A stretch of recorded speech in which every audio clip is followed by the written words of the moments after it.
Jesús Domínguez, presidente de la plataforma Víctimas de Albia 04155, gracias por acompañarnos en Euronews. Han pasado ya 5 años.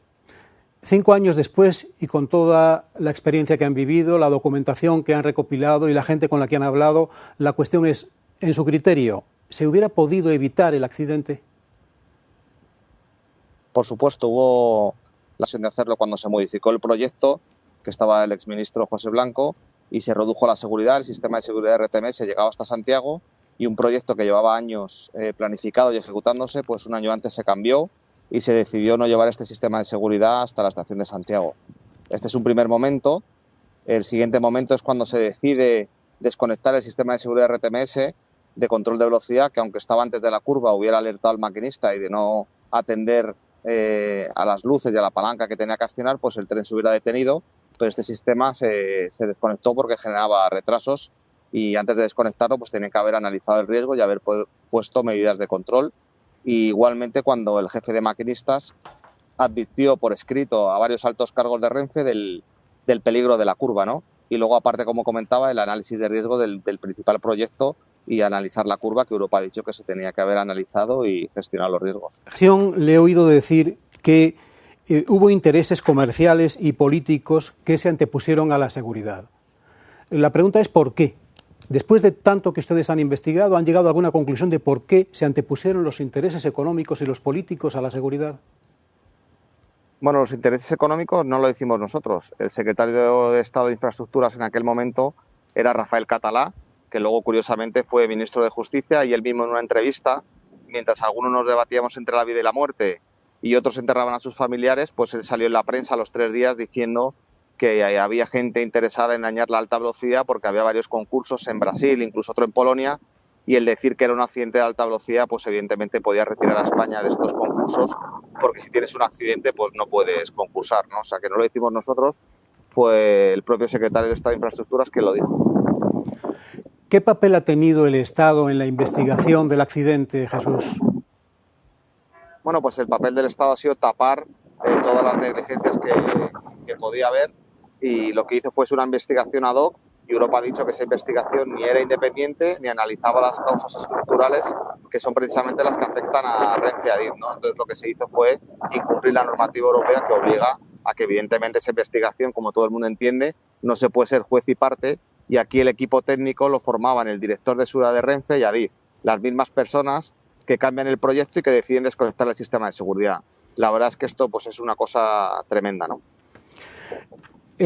Ustedes han realizado un vídeo de síntesis en donde se ve no solamente lo que ocurrió, sino la sucesión de responsabilidades.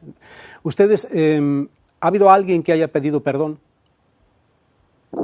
No, la única persona que ha pedido perdón y por 2 veces ha sido el maquinista, que reconoce que él no frenó a tiempo, pero a mí me gustaría recordar que el maquinista va a 200 km por hora porque así se lo marca el libro horario. Él tiene que ir a 200 km por hora, lo que pasa es que tiene que empezar a frenar unos 3-4 kilómetros antes de la curva, porque un tren no es un coche y tarda un par de kilómetros en frenar. Y bueno, pues no había ni señalización lateral ni tampoco el sistema propio de alta velocidad.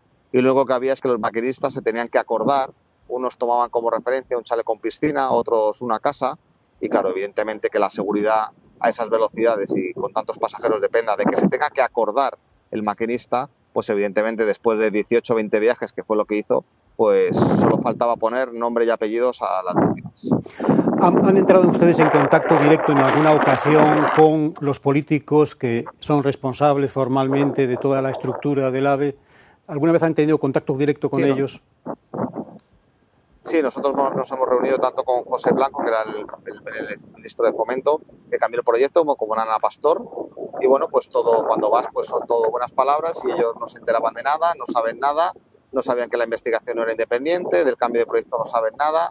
O sea, es negar la mayor y decir que están con las víctimas. O sea, que no, la verdad es que poco conseguimos, sino posiblemente personas educadas, pero desde luego que no quieren realmente que se asuma ningún tipo de responsabilidad. Y como decía antes, Ana Pastor, la ministra, prometió en sede parlamentaria y a nosotros colaboración con la justicia, y no lo decimos nosotros, lo dicen los autos de los jueces, que no se entregaba la documentación, papeles importantes que han aparecido 4 años después, y también prometió una comisión de investigación independiente, y ya Europa pues ha dicho que no, ¿no? O sea que nuestros argumentos, lo que nos da fuerza es que no son nuestros, sino que los da Europa, nos da las notas de prensa de aquella época vendiendo una línea que contaba con todos los sistemas de seguridad y luego ha resultado que todo era falso.